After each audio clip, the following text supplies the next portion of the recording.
People don't like change. I don't like change. I was talking to my neighbours recently. They're in their 70s. And they said to me, I read in the paper...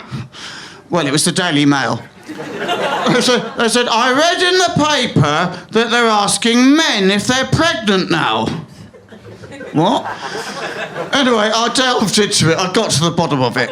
What it was, there was a story. It was a man who was about 57 and he was giving blood at the blood donor centre, and there was a form he had to fill out. It's just a standard form. And on it said, are you pregnant? And he refused to answer. It was like, oh, I'm a 57-year-old man. I can't possibly be pregnant. Like, I mean, I've given blood loads of times. I filled in that form, God knows how many times. I don't think I've even noticed that question. It's quite simple, really. All you have to do is just tick no. It's not that complicated, it's quite simple. It's for health reasons, because they can't take your blood if you're pregnant. So if you're not pregnant, just put no. That's all you have to do. I'm a 57-year-old man. Why do I have to do this? I never had to do this in the old times. I remember in the 80s, you didn't have to bother with all this red tape. You could just turn up at the hospital with 3 pints of blood in an unmarked plastic bag. There was none of this checking it and all that. There was nothing that went wrong in the 1980s from not adequately screening blood. No, just pour it in the vat and use it. Well, that'll be Brussels, probably. You know the sort of man I mean. Anyway, so he refused to give the blood, and it was a story in the papers. But you sort of think, what does he expect? I mean, it's just a standard form they give to everyone. Is he saying he'd rather that they had a separate form for men and women at a considerable extra cost to the NHS, just so men don't have to answer that question? It's a pretty fragile masculinity, isn't it? If you can't possibly have a form that says, are you pregnant? And then just put no. Just in case someone were to sort of see it from a distance and say, excuse me, but I couldn't help noticing that you were answering the question, are you pregnant? And I just wanted to inquire, are you ticking no? Because from the angle I'm looking, sort of with the sun in my eyes a bit, it looks a bit like you might be ticking yes. What does that mean? What's going on? Are you gay? What are they so scared of? It's also worth noting at this point that I'm a gay who gives blood. And until quite recently, gay men were not allowed to give blood. And people like this man were not interested in making a stand then, were they? But anyway, that's not funny, so it's not in the show.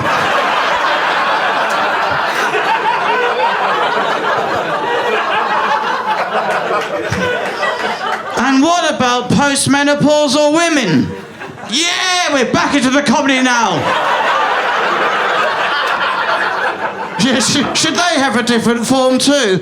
Oh, I can't possibly say whether or not I'm pregnant. I'm postmenopausal. Can you not notice the heat radiating from my undercarriage? It's simply not possible. I've gone through the change. And what about people who are infertile? You know, barren people. And on that note, what about barons? I am a baron. Why should I have to answer the questions of a common phlebotomist? I am the 4th Earl of Dorchester. Whether or not I am pregnant is my own affair.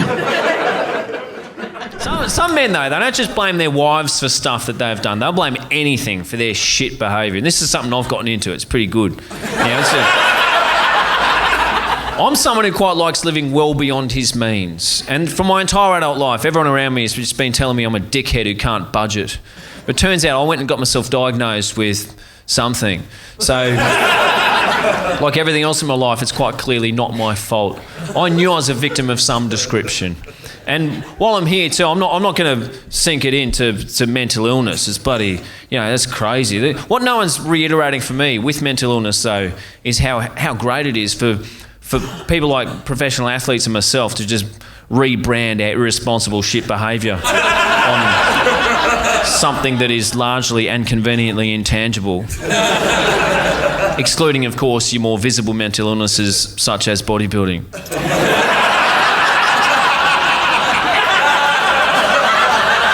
But the actual mental illness, though, it is a serious issue. It's not something to poke fun at. Mental illness is serious now. It's as serious now as it is popular. And while I'm not a practitioner, I've never really had the spare time, I have dabbled. And I, of course, sought treatment to find out exactly why the world hasn't provided me with everything I deserve. And along the way, I found out that I have never actually done anything wrong.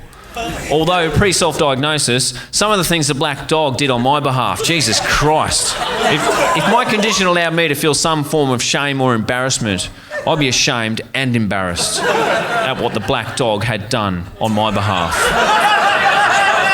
One time, the black dog didn't turn up to work for 2 months straight. I lost my job for that. There was no support network set up there for people like me who don't really like working. One time, right, the black dog sent some lewd photographs to the sister of a colleague of mine.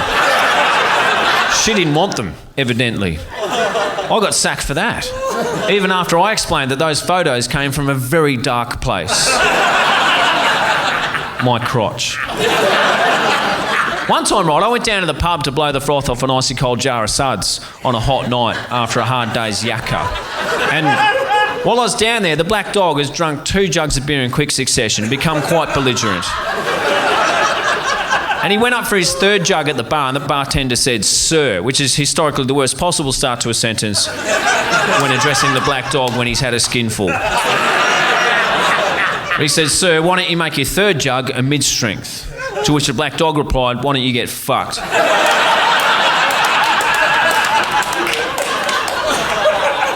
Do I look like a heavily pregnant woman to you? And then they booted me out on the street for that. At which point the black dog has busted 3 of my knuckles on a passing teenager's face. I didn't know the kid. The black dog must have had some history with him. And then society has decided to side with the 17-year-old boy with a broken jaw, leaving me to think, fucking hell, what about the real victim here? Me. Yeah, I'm in hotels all the time. It's bad. Quality of hotels has gone down. I was in Richmond, Virginia. I check into my room. I'm in my room for a couple hours, settled in. All of a sudden, the door swings open, and a family walks right into my room. The front desk gave out my key to a family that checked in. Right after they left, I immediately got a call from management. They're like, "We are so sorry this happened. Please let us know what we could do to rectify the situation." And I was like, what you could do is tell that family that walked in here never to speak of what they saw going on.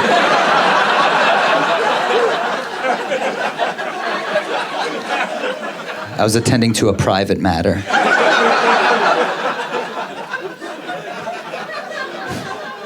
But Richmond, Virginia, that's where it went down. Yeah, not much to do in Richmond. They used to have a lot of statues, but now they're not there anymore.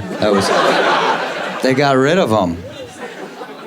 Right where my hotel was, that's where they used to have the Robert E. Lee statue. It used to be him on his horse, and they got rid of it. I saw where that was. Now it's just nothing. And I thought about this as I was staring at nothing. I was like, they didn't need to get rid of the horse part. Right? They could have kept the horse. I'm sure the horse was a good horse. Guilty by association, I guess. Must have been tough being that guy's horse back in the day. "Oh, you're Robert E. Lee's horse. You're a racist." He's like, "No, I'm not." And they're like, yeah, you are. You say the N-word. He's like, I say nay. It's my favorite word. Yeah, I saw this on the news. They did a survey at a Pittsburgh high school, and they asked the students what gender they identify as. They want to make it easier for the teachers in class so they wouldn't say the wrong pronoun. And the options on the survey were a boy, a girl, a trans boy, trans girl, gender queer, non-binary, or another identity. And that's the one that scared me. Another identity. Guys, there's something out there we don't even know about. Keep your eyes peeled. This stuff is tricky. Like, you don't want to say the wrong thing ever. I was at Enterprise. I was picking up a rental car. The car rental agent helping me was transgender. Now, I haven't been around many transgender people, but I do know the right thing to say when you're around one. You say they. That's the polite thing. So I walked in. They put my name in the computer and go, I have wonderful news for you. You're going to get upgraded from a compact car to a full-size car at no charge. And I was like, thank you very much, they.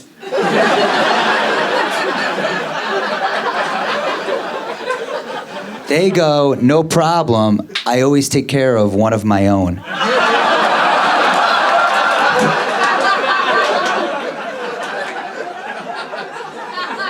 They thought this was that.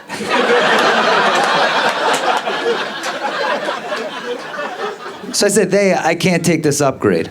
I don't deserve it. I'm not a transgender person like you. I'm not one of your own. And they go, no, what I was referring to by one of my own is that you're an Enterprise Plus member.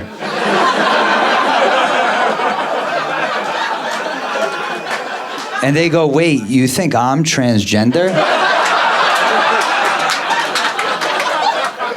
So we decided I should rent from Avis. I've only recently started taking responsibility for my happiness. That's something I've learned. You can take responsibility for your happiness. Never done it before, never really taken responsibility for that kind of thing. My agent said to me, actually, she said, the only person who can stop Josh Pugh at the minute is Josh Pugh. And my first thought was, oh great, there's another comedian out there called Josh Pugh. It's fucking typical, that is. But I thought, if I'm going to have a kid, if I'm going to bring a child into the world, I need to take responsibility for my happiness. I want to be a happy, positive person, because I'm not always, and sometimes I get quite down, and sometimes I get a lot of intrusive thoughts. So I decided to go to the doctor about this and tell the doctor about it. Now, I don't go to the doctors very often, so when I do, I just give him everything that's wrong with me, and in no particular order at all. I'm just like, help me, right? And I go in, I'm just really honest. I go, doctor, me and my wife went to Whitby on holiday recently, and I don't know if you know Whitby, but there's very high cliffs in Whitby, and the whole time I was there, I kept getting intrusive thoughts to jump off the cliff, jump off the cliff, jump off the cliff. Then one night, doctor, me and my wife were walking along the pier, and I see an old couple kind of leaning up the pier, eating fish and chips. And I very vividly imagine clotheslining the old couple off that pier, and I'm clearly seeing them in my mind falling and smashing against the rocks, and their elderly, blooded, frail bodies in the fish and the chips just washing into the ocean. And do you think this is athlete's foot? It's a bit red on the side there, I don't know if you could see that. And he talks me through it, and he says, look, the best thing for me to try would be CBT. Heard of this? Cognitive Behavioural Therapy. Now, when I do CBT, it's all on the phone, right? So week one, the guy phones me up, his name's Gareth. Week one, he phones me up, he goes, Josh, the thing to remember with CBT is, I am not the therapist. You are the therapist. And I was like, okay, Gareth, well, what seems to be the problem? He's like, no, that's not what I mean. I was like, mate, if you're not going to open up, this is never going to work, is it? Leave your ego at the door and let's get you sorted, because you're struggling, mate, ain't you? You're struggling. Now, you get 12 free sessions on the NHS of CBT. Week 2, Gareth finds out that I do stand-up comedy. Weeks 2 to 12 is Gareth asking me about stand-up comedy. Specifically, tell me how much he loves a comedian, Russell Kane. Every week he's going on, oh, we love Russell Kane, Josh, in our house, we think he's brilliant, he's absolutely fine. Look, I'm not even headlining my own therapy session here. Every every week he's going on, and the worst thing is, he's working from home, he's bringing his wife into it. He's like, oh, we love Russell Kane, Josh. We think he's brilliant. He's absolutely fantastic. Have you ever met Russell Kane? I was like, yeah, I've met Russell Kane, nice guy. He's a nice guy, love, apparently, Russell. We knew he would be, Josh. He comes across lovely on that TV. I tell you what, we went to see him last year. Where was it? Is it De Montfort, love, in Leicester? No, it's the year before. I tell you what a show that lad puts on, Josh. Unbelievable. We actually love what he does. We think he's fantastic. We love what he does. What kind of stuff do you do?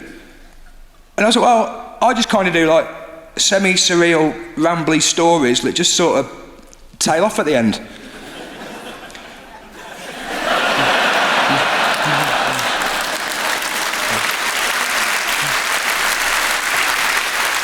Yeah, not for us that love, is it? No, we'll leave that actually, Josh.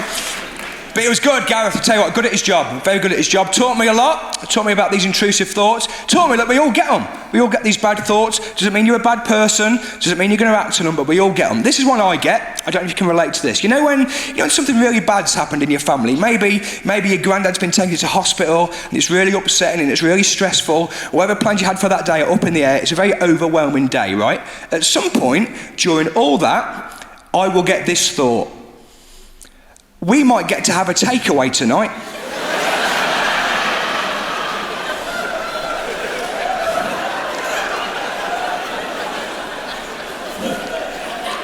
I'm not proud of it, but it comes. And I tell you what, it comes too early as well. I've had it before, it's been put in the back of the ambulance. I'm like, we ain't had a Chinese for ages, have we?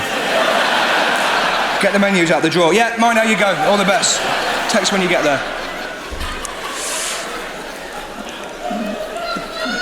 He's a good guy, my granddad. He's a good dad. I think that's what I want to do. I want to take a bit of the best bits of the male role models from my life, add my own flavour, and that's how I'll be a dad to my little boy. My granddad, he's a great dad to my mum, great granddad to me.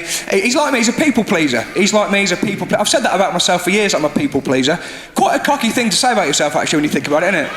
I'm a people pleaser. I just can't help but bring joy to everybody. That's my curse. But he is. He says that he told me he's got one wish for his funeral. His only request for his funeral, he wants a song My Way to be played at his funeral. I was like, I don't think Limp Bizkit's the right vibe, but I'll go with it. He's like, no, I want the song Frank Sinatra, My Way. I'm like, okay, Grandad. You want the song My Way by Frank Sinatra to be played at your funeral? Yeah. The song My Way, about doing the things you want to do when you want to do it in spite of all opposition, sticking to your guns, doing the things you want to do when you want to do it. That song, My Way. He's like, yeah. It's like, Grandad, with the greatest of respect, you worked for the council for 45 years. Nan chooses all of your outfits, all of your meals, everything you watch on TV. What is it you think you've done your way, exactly? With the greatest of respect.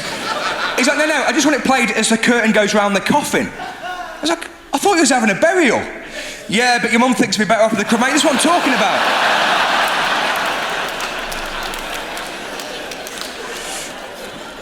I've got a stepdad as well. Not easy being a stepdad. Not as fun as the pornos make it look. I tell you that, it's difficult. It's not all casting couches and fake taxes. I tell you that, it's graft. When he first kind of moved in with us, my stepdad, he gave me and my sister this talk. He said, listen kids, I'm not here to replace your real dad. And we were like, well, what the fuck are you here for then? You just moved in with a random family. We need school shoes, pal. Get your hand in your pocket. You got a job on here. But it was great. I take a bit of what my stepdad did, and I've got a phrase. My stepdad used to have this phrase that he'd say, whenever I'd done something wrong, I don't know if your parents ever used this on you, but whenever I did anything wrong as a kid, he'd always say, I'm not angry, I'm just disappointed. You get that one? I'm not angry, I'm just disappointed. And I would think, good. What a relief that is. I would take disappointment over anger any day of the week. No one's ever killed anybody in a fit of disappointment, have they? If I said to you guys, as an audience, I've got 2 pit bulls backstage. One of them's angry. The other one's disappointed. I'm going to release one into the town, or which one do you want? Disappointed one. He's a good boy. We'll cheer him up.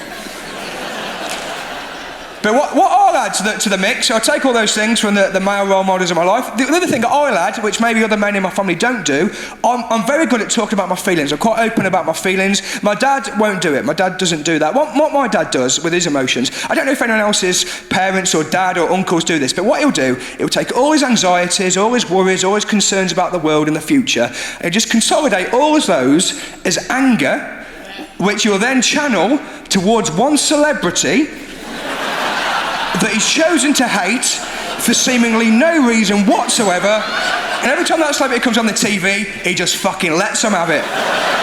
Stephen Mulhern, in my dad's case. Poor bloke's done absolutely nothing wrong. Every time he comes on the TV, oh, this prick again, he's everywhere, he is. He's haunting me. But that's what he'll do. He'll displace. He won't talk about it. He'll displace. I get back from school one day, right? My dad's in the garden, topless, bonfire, just burning stuff. Just burning his own possessions. My mum goes, oh, your dad's not communicating. I'm like, he's fucking telling you something, isn't he? Read between the lines, things are on fire. I think he's having a bad time. He spoke about his feelings to me once, my dad. Opened up to me once. Worst day of my life, wish I'd have asked. They keep in for a reason, these blokes. I can tell he's a bit off, right? And I go, are you okay, Dad? He goes, no, not really, son, no. I'm like, oh, what's the matter? He goes, we had you and your sister too young. Okay, here we go. He was like, yeah. We had you and your sister too young. It meant I had to work every hour God sent to put food on the table. That meant that me and your mum spent less and less time together, more time apart, and ultimately that led to the breakdown of our marriage and divorce and huge financial upheaval and the stress of that. And that's not to mention the psychological effects it'll have on you and your sister probably into late adulthood. And I've just got so many regrets. I was like, oh. I was like, ooh. That Stephen Mulhern's a bit of a dickhead, Dad, isn't he? I feel like this is a point in the show, you know, I'd quite like to talk about my dad, right, because he is a Glaswegian guy. He's a good lad as well, man. He's 74, right? And I say I'm working class, he's proper working class, you know. He came for nothing, worked in the shipyards, left school before he even sat an exam, right? He's a great guy, I love him, right? But because, you know, he's 74, Glaswegian, extremely working class, he's got some opinions.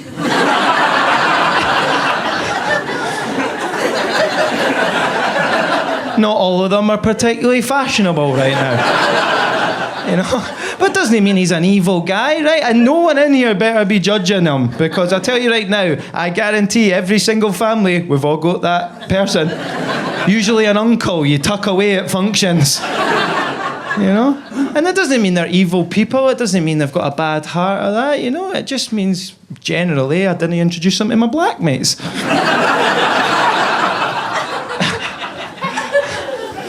He's just from a very different generation, you know? Like, he looks at my generation as if we're fucking useless, you know? And I'll be honest, we haven't done much to disprove him. Especially, I really started noticing it during the pandemic, right? He was hitting me with all this stuff where he was like, come on, Connor, you're 28 now. Right? What's your plan for getting on the property ladder? And I was like, plan? To be honest, Dad, I was kind of hoping you would die of COVID.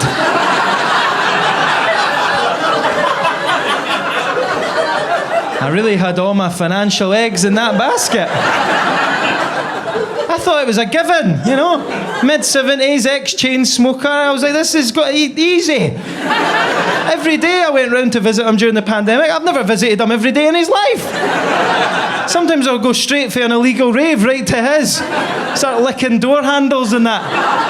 Come on, let's free up some housing. Every time I went round, he looked better. I was like, what's happening, Benjamin Button?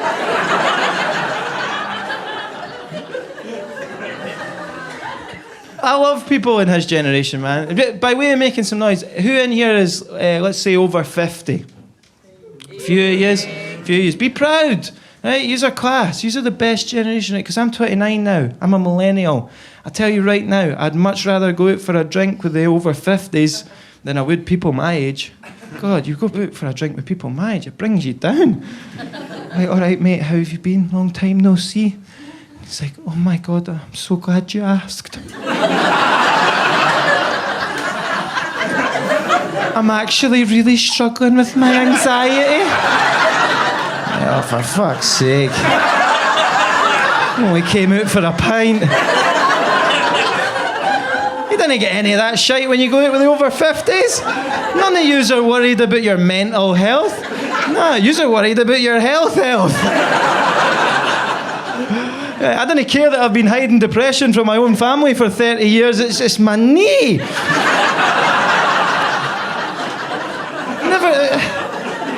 Never used to click like that. You hear that?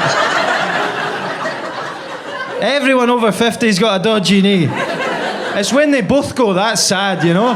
Got to walk about like Elton John at Glastonbury. Tell you though, the generation that I feel like actually a bit sorry for because of the last few years and stuff is the generation after mine, right? They're called Gen Z. Do we have any Gen Zs in? Nice! With the confidence of someone who thought there was going to be way more. Can I ask how old you are? 21. 21, nice one. Did you mean to come to the gig or are you chasing a Pokemon on your phone?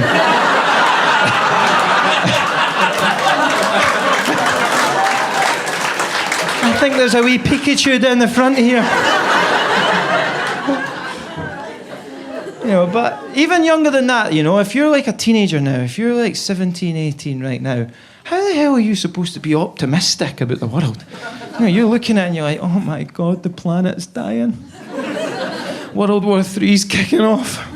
The government's collapsing in front of us. What are we going to do? Let's just do a wee TikTok dance. Come on. Come on.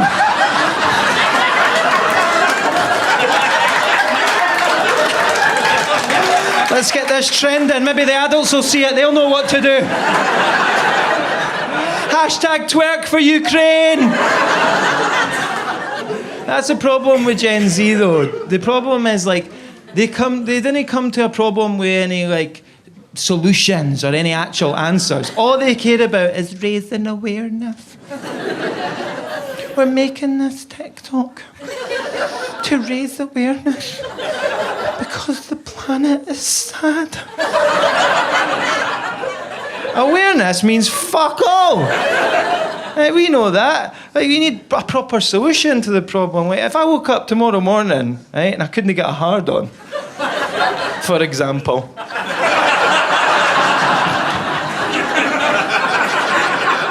Just off the top of my head.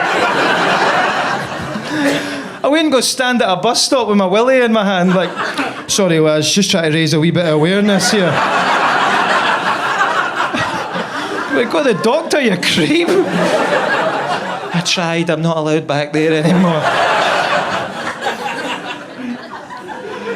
It's crazy, man. I feel genuinely sorry though, man. If you're a teenager right now, you're fucked. Because any time a teenager does like speak up and they're like, I want to be the change in the world. You know, the rest of us have made it perfectly clear that we couldn't give a fuck. If you don't believe me, just look at how the world reacted to Greta Thunberg. Right? One day, this 15-year-old Swedish girl came on TV and she just went, maybe we shouldn't put the plastic bags on the dolphins' faces.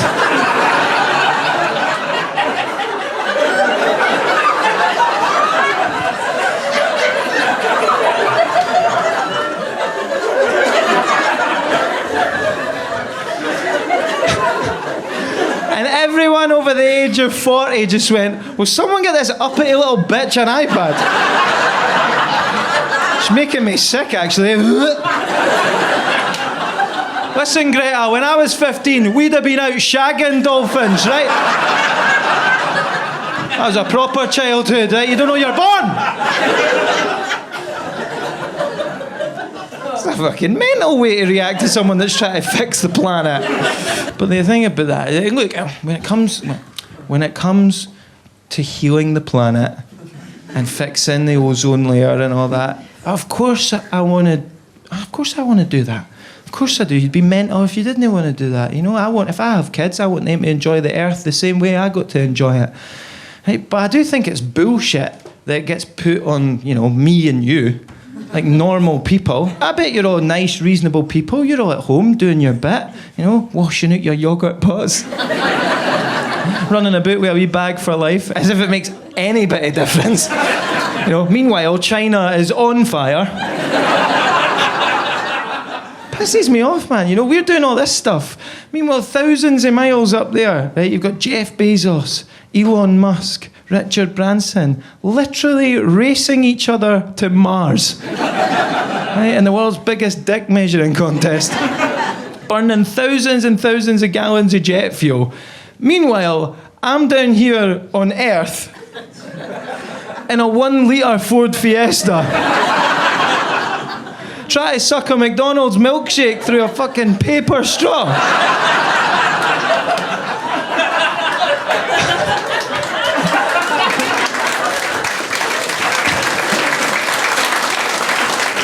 How the fuck is that fair? Ridiculous. I'm sick of being told by billionaires that we need to reduce our single-use plastic. Oh. Tell me right now, what do you think is worse for the ocean? Me chucking away a straw, or them going down there on a single-use submarine?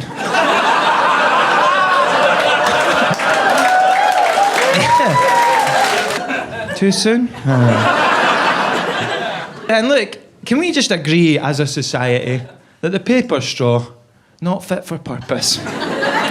We've not fixed that problem, we've just made a new problem. All right? It's ridiculous, especially against a powerful enemy like the McDonald's milkshake. I don't know what they're putting in that, but it's like liquid concrete. I nearly passed out in my car trying to drink one of them. Like,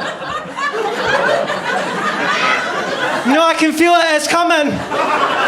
No, put your windy up, my straw's getting soft. Just need more blood in my legs, I can do this. My career was going better before the pandemic. I had a comedy special come out I was very proud of. So I signed up for Google Alerts. Anyone here can sign up for Google Alerts. All it is Google emails you anytime your name is mentioned in the news, right? So I signed up for Google Alerts. And then one day, I got like a whole bunch of alerts, right? I was like, oh, someone wrote about my special. The kid's gonna pop off, you know? The grind, you know? And then I clicked on it, and this is 100% true. There is a rapist in Australia.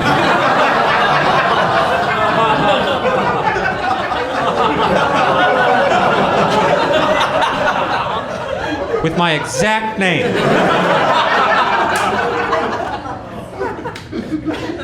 And now when you Google my name, Graham K, he comes up first. You know, because his industry was not affected at all by the pandemic. Right to the top. And I tell you what, and boy oh boy, is it bad for the biz. So here's the thing. I hope he dies. I really hope he dies. And I don't think they have the death penalty in Australia. It's like a pretty liberal place. So I hope a shark gets him. But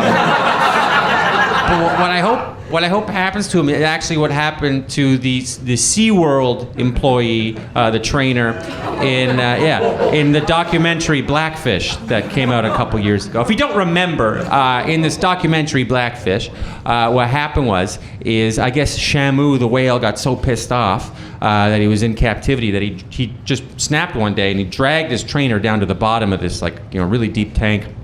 Let him go, let him swim to the top, then dragged him down. Let him swim to the top, dragged him down. Let him swim, get it over and over, torturing him until eventually he did drown him. But before he drowned him, there's no easy way to say this. The whale bit off the trainer's genitals. Yeah. And I guess they say this to really hammer home that these animals do not like being in captivity. You know? But my takeaway was... fish know where our dicks are? What the heck? Who told them? That's supposed to be our little secret, you know? They think about our dicks? Because the narrator was like, he was like, and then he bit off his genitals. And then he just kept talking. I was like, whoa, whoa, whoa, whoa, whoa, whoa.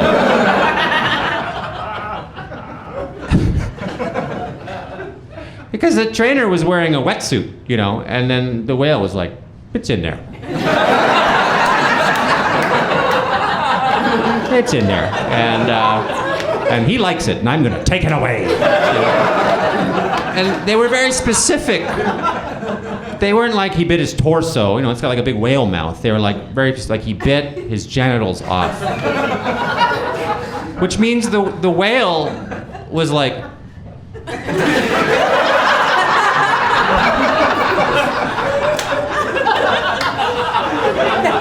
that's so evil and delicate.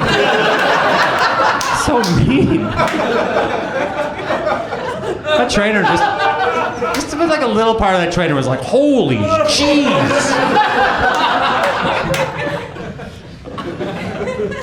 This is fucked up. I don't bring all that up to make light of a very serious subject, you know. I bring it up actually as a warning to all of you to stay away from the north coast of Australia. Yeah, because Dirty Graham is, well, he's up for parole. And, yeah, and, well, I know that, of course, well, because I get the alerts. I'm unintentionally keeping pretty close tabs on this asshole. And, he's out in November, so get your tickets now, I guess.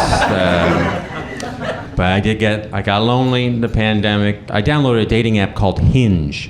And it's just a regular dating app if you don't know what it is. And this is back when there was like no restaurants open, no patios open, none of that was open. And but Hinge was still like, you can still meet people in parks. That's what it said. Yeah. I don't know if any of you remember this. On like the front page of Hinge, it was like, you can still meet people in parks.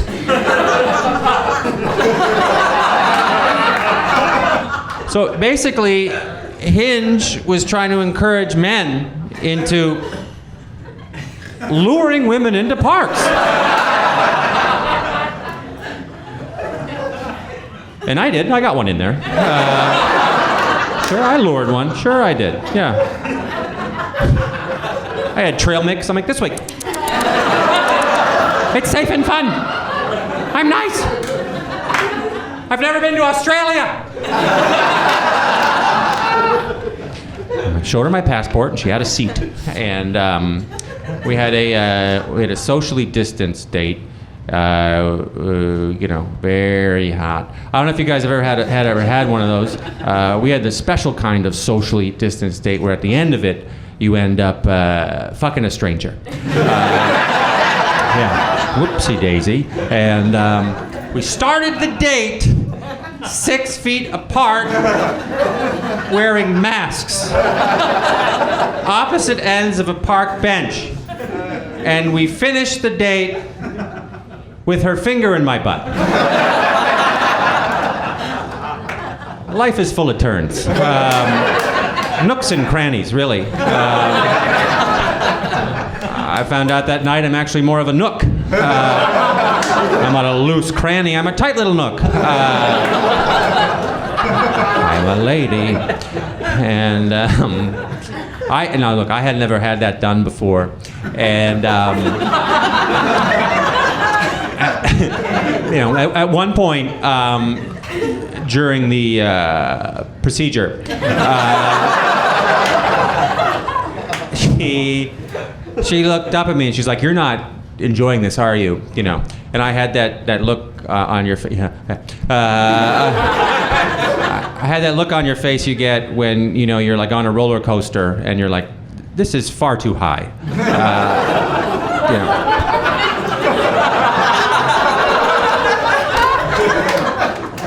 But I'm strapped in, so I'm gonna have to close my eyes and muscle through these next few minutes.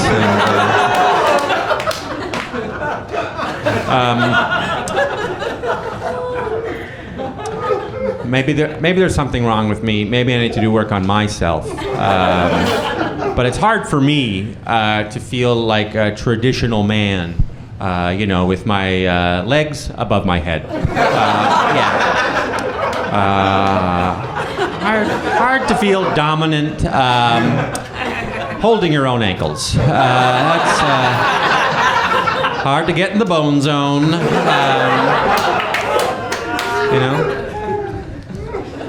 No, BZ. And but anyway, now that someone's been in me,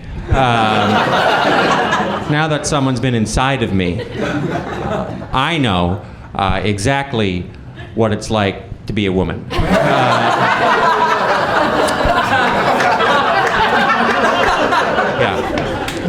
And now that I know that, I can say this.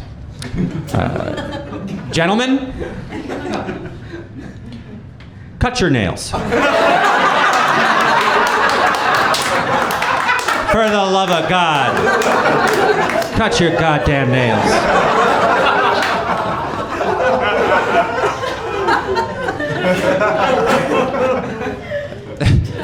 This lady I was with did not cut her nails. No. It's almost as if she'd been intentionally growing them for years, strengthening them with vitamins.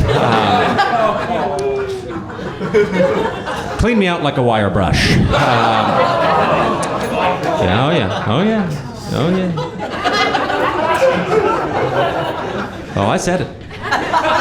It's a medical term. Anyway, we started dating after. You kind of have to. After someone wears you like a glove, you become their little puppet boy.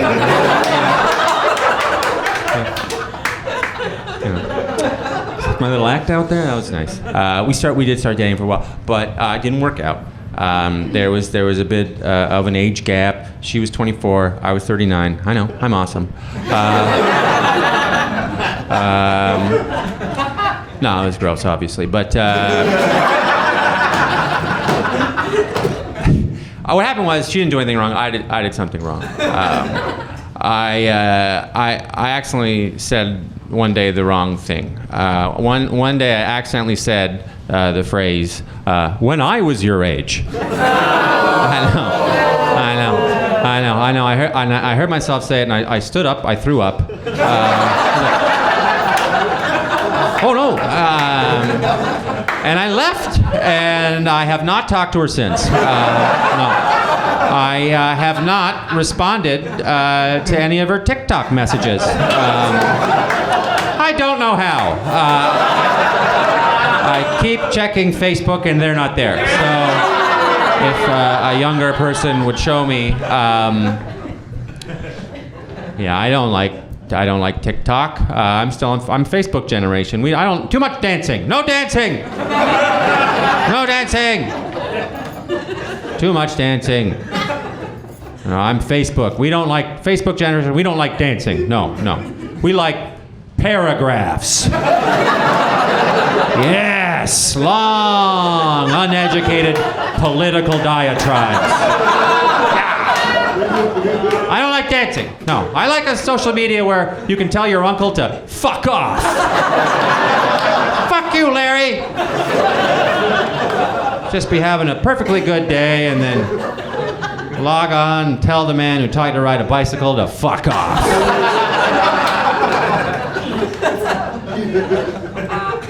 Sweet. But I did learn something from that relationship. It should be illegal to date somebody that is 2 apps younger than you.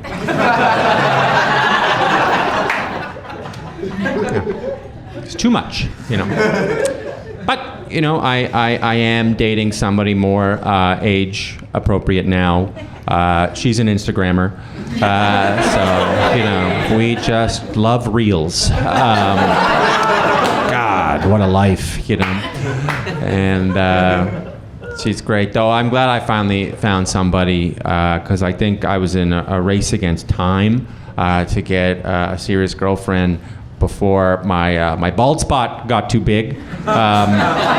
You know, you may not notice, but because I'm doing a front comb over, no one's ever thought of it before. But it's getting pretty thin back there. Women are always like, oh, it doesn't matter because you're tall. No one can see up there. You're tall. You know, no one can see. You're tall. And I'm always like, well, I sit quite a bit.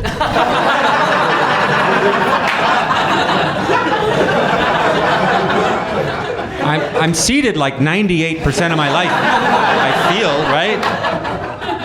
Like, especially on dates, you know, like I never invite a woman to dinner and I'm like, I stand. Yeah.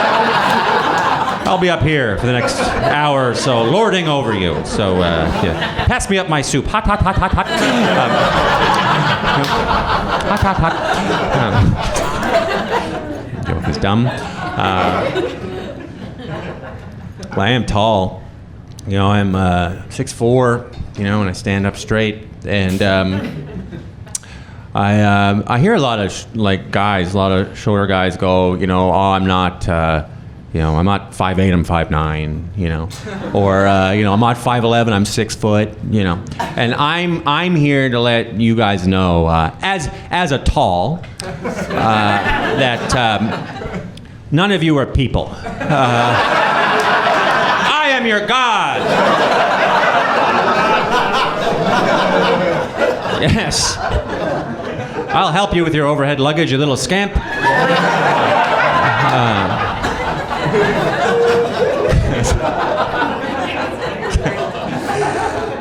Oh, no. Just kidding. And it makes no sense to be tall, you know, in this century. It's completely useless. Tall people, we die earlier. That's true. We do die earlier. And also, I'm left-handed. We also die earlier. Yeah, so basically what I'm trying to say is this is my last show. Yeah.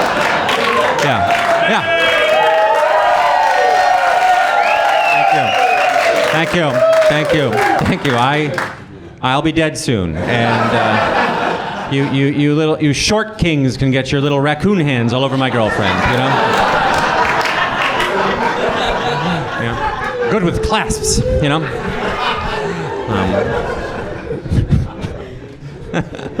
I love how every time I tell that joke, there's always someone who's left-handed who's like, fuck. I'm Sean McLoughlin. It is really good to be here. I mean, look, just to let you know straight off the bat, I'm not going to do any of the heavy shit tonight, okay? We've had a lot of bad years in this country. The last couple of years, we've lost a lot. I'm not going to talk about any of that because, frankly, I don't think comedians should be talking about it. I'm not ready to laugh yet, okay? I'm not ready. We've lost a lot in this country. We've lost a Top Shot, gone. All right? Debenhams, gone. Yet somehow, against all odds, W.H. Smith hangs in there. I mean, what is the fucking hold-up on this bankruptcy? What needs to happen for this cockroach to die? It's the worst shop in Britain, isn't it, W.H. Smith?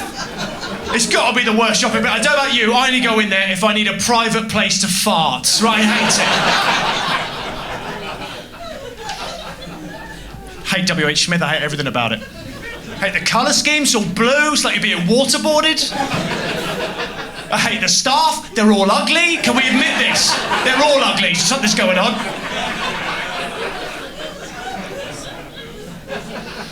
Sorry. Fuck, I've forgotten a bit already. Does anyone here work for W.H. Smith? Stand-up comedy, can I just say, it really is as hard as I make it look. I hope you appreciate that. It really is. No, it is good to be here. 15 years I've been a comedian this year, 15 years. My big tour to celebrate 15 years as a comedian, 15 years. And I'm proud of that, I am proud of that. Do you know what I'm most proud of? I never sold out. I'm proud of that, I never sold out. I don't even mean artistically, I've literally never sold out a gig in my life. No, I don't plan to, because I'm not a corporate shill like your other comedians. I stick it to the man. I don't let them get to me. I don't. Like, for example, this bucket. Now, I brought a bucket on stage. That's pretty unusual for a comedian. But let me tell you something. You just say, oh, you've got one.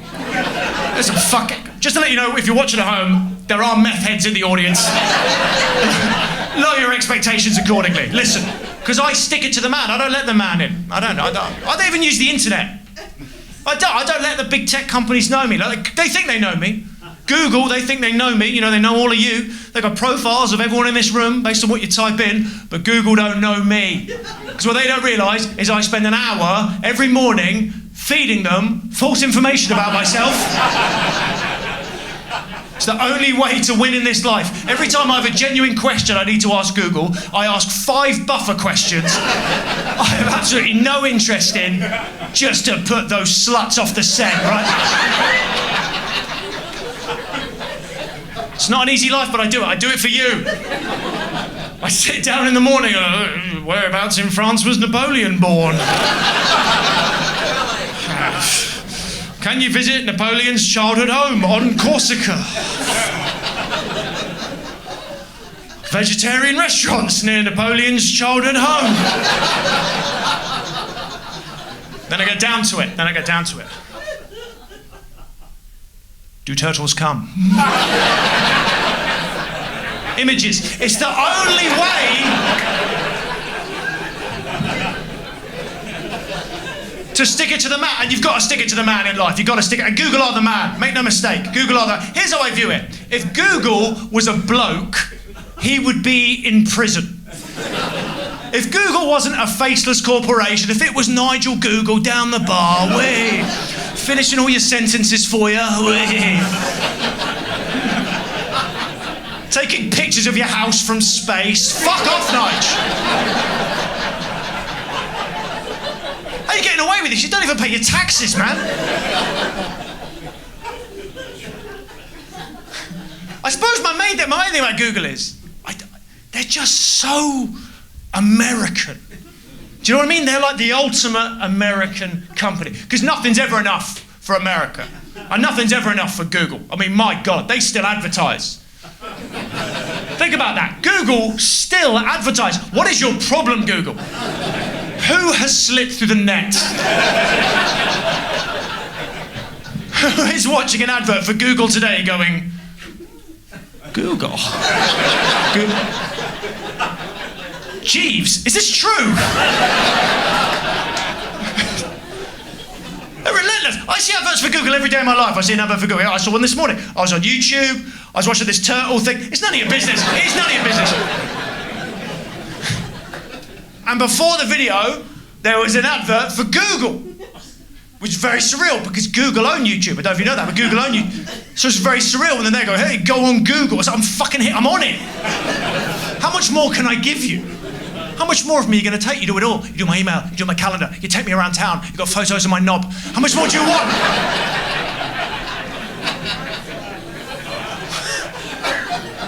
But that's America. That's America. Nothing's ever enough for America. Nothing. There is an American flag on the moon. There is an American flag on the moon. If there's one thing in life that can't be claimed, surely it's the moon. But no, moon's American. Makes sense. Of course, the moon's American. It's white. It's round. It's inexplicably involved in women's reproductive organs. So it makes sense.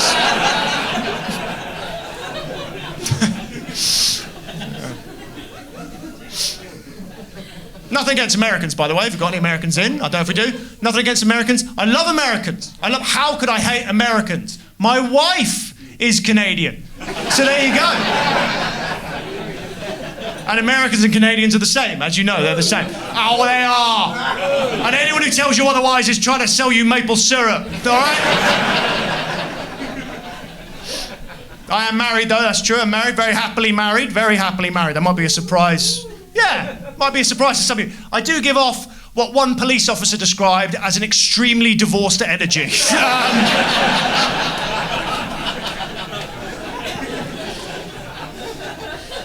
But I love her. I fucking love my wife so much. This is stand-up comedy. I don't want to get too cornball. Genuinely, I'm going to be sad when she leaves me. Like, which she must. She must. Not because I'm a bad husband, but my wife is better than me. And if you're better than someone, you leave them. You agree with that? Hard no for the people. Then there's a lot of wives and girlfriends in the room going, what? Was that an option? Yeah, it was. I don't think that's a controversial statement. If you're better than someone, you leave them. I've had ex-girlfriends in the past, they left me, they were better than me. My last girlfriend before I met my wife, I left, I was better than her. No, it's really hard talking about people in that way, but she's the worst person who ever lived. I am better than that. Like I would describe my ex-girlfriend sort of morally, I would say she was Saddam Hussein, but if he really leaned into it. Like if he really... Like she used to say this a lot. She used to say, if you can't handle me at my worst, you don't deserve me at my best. Which, first of all, twat alert, missed it. It's such a shit phrase. I never got that phrase. If you can't handle me at my worst, you don't deserve me at my best. Because your worst and your best are linked. No one's that complicated, you know? We're all pretty simple at the end of the day. You know, no one's kicking puppies on a Tuesday, curing cancer on a Wednesday. You're all pretty...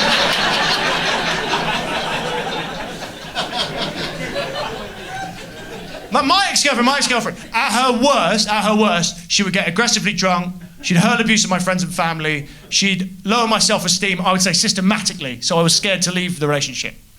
Yeah. At her best, she wouldn't.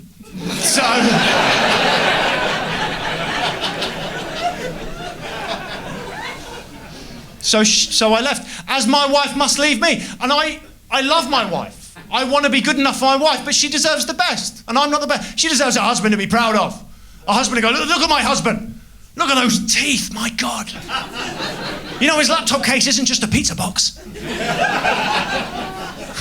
Instead, what she got? This is my husband. He's an unknown comedian. He used a debit card to cut my birthday cake. 4 years ago, he accidentally took ecstasy because he thought it was ibuprofen. That's not even a fucking joke. I'll tell you the story. We'd had a couple friends round. There was a bit of a mix-up. I double-dropped pills at 9:30 on a Sunday morning. Do you have any idea? I came up in home base.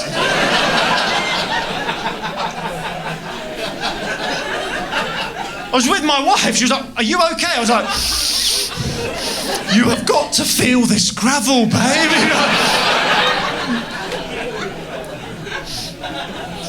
That's where I got the bucket. Anyway. Canada.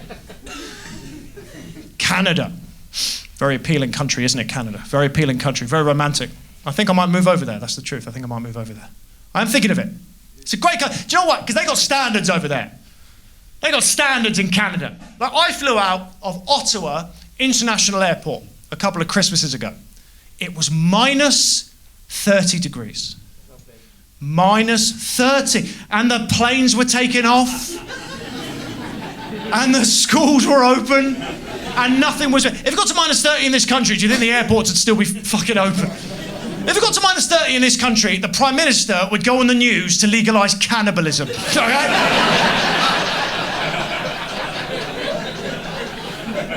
Minus 30 degrees, and the planes were taken off. I was on a train in the Midlands last week that got cancelled because there was Dairy Lee on the tracks, okay?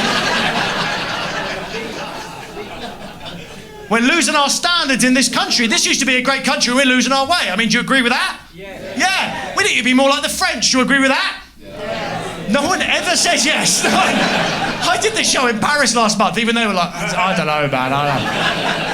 I genuinely love the French. I love that everything I've ever wanted to be is a French person. I say that sincerely, with all my heart. They're thoughtful. They're philosophical. They drink red wine to numb the gonorrhea. Ooh la la. And as soon as things get even a little bit difficult, they just fucking quit. I mean, God. Don't you wish you had that in your locker as an English person? And I'm not saying that to be cheap, by the way. The French are rebels. They're revolutionaries. It's in their blood. It's in their history. We don't know how to quit. We don't know how to quit. I hear English people say this a lot. I've never quit anything in my life. People say that here. I've never quit anything in my life. They say it like it isn't the most psychopathic thing that a human being can say. You never quit anything. I've never quit anything. I finished every meal I've ever started. I've still got all my shares in Woolworths. God save the king.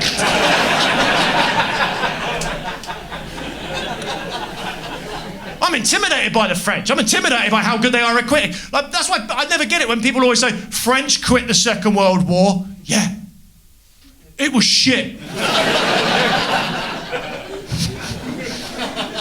Doesn't always work, that one, but thank God for the liberal metropolitan elite. I mean, what can I say?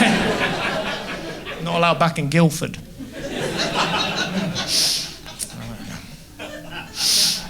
I'm not saying this to be inflammatory, by the way. I'm not saying this to be inflammatory. I worry about us. I worry because the future's not about us. The future's not about Britain. It's not about France. It's not about Canada. It's not even about America. This is the century of China and India.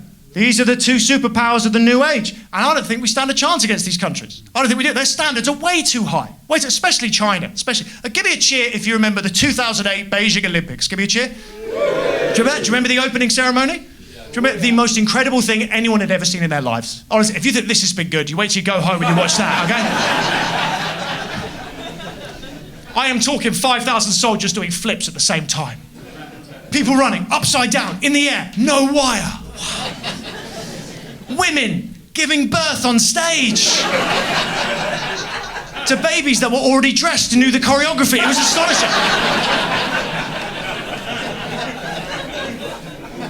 And every newspaper in Britain the next day had the same question. How did they do that?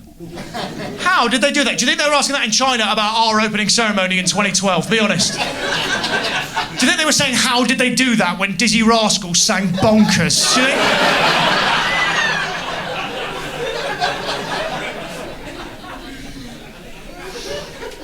Change is coming. Change. It's going to be hard for us. It's going to be hard for us in the UK in particular, I think. Because for all our lives, no matter how old you are, America has been the superpower. They've been the super... And we had a pretty good deal with America, all things considered. We had a pretty good... Yes, they were aggressive. They ran their culture down our throat. They wouldn't shut up about it. We're America. We'll put a flag on the moon. We'll put a Starbucks in your nan. You know?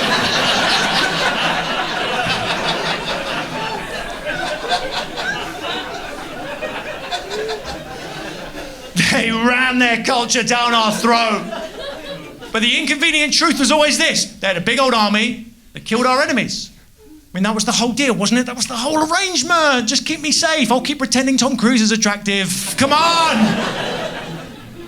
But now who knows what the deal's going to be with China? It's different culture, different way of life. Different country. I mean, even Tom Cruise, Hollywood, bow to China. All the Hollywood films now have to appeal to China first. I don't think that's a problem, by the way. But you know, the Chinese government, they vet the films. They edit the Hollywood films. Makes sense, of course. But it's a weird use of China's sudden wealth and power, don't you think? Influencing Hollywood after centuries of pulling themselves up. What are you going to do? You're going to close the sweatshops? You're going to bring in democracy? No. Let's make sure The Rock doesn't do anything gay. Just do that.